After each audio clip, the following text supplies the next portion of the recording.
Saudaraku, pemain timnas Indonesia yang kini membela Persis Solo, Arkan Kakak Putra Purwanto alias Arkan Kakak, tercatat sebagai pemain termuda dalam mencetak gol di usia 17 tahun di era Liga 1. Arkan Kakak sukses menggeser posisi Marcelino Ferdinand yang juga pernah dinobatkan menjadi pencetak gol termuda di Liga 1.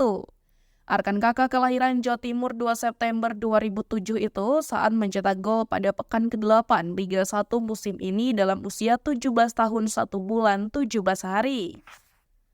Laga pekan ke-8 Liga 1 itu digelar di Stadion Manahan Surakarta pada Sabtu 19 Oktober 2024.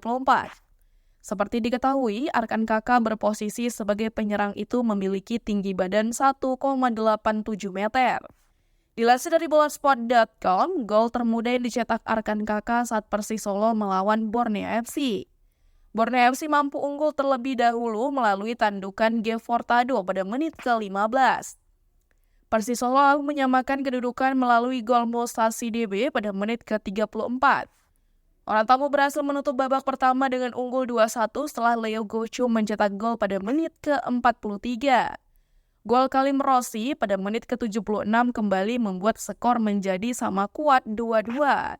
Hingga akhirnya Arkan Kakak keluar sebagai pahlawan kemenangan Persis melalui golnya pada menit ke-90. Persis sukses menumbangkan Borneo FC dengan skor 3-2.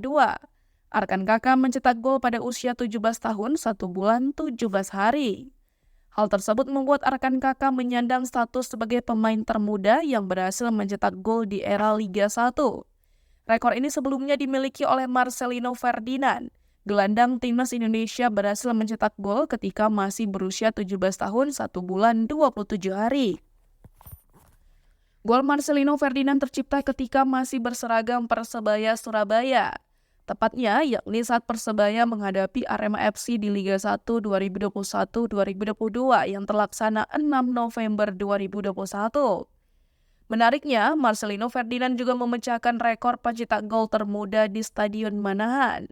Kala itu Marcelino Ferdinand berhasil mencetak gol yang membuat Persebaya terhindar dari kekalahan. Duel Persebaya versus Arema FC tersebut berakhir imbang 2-2 kala itu.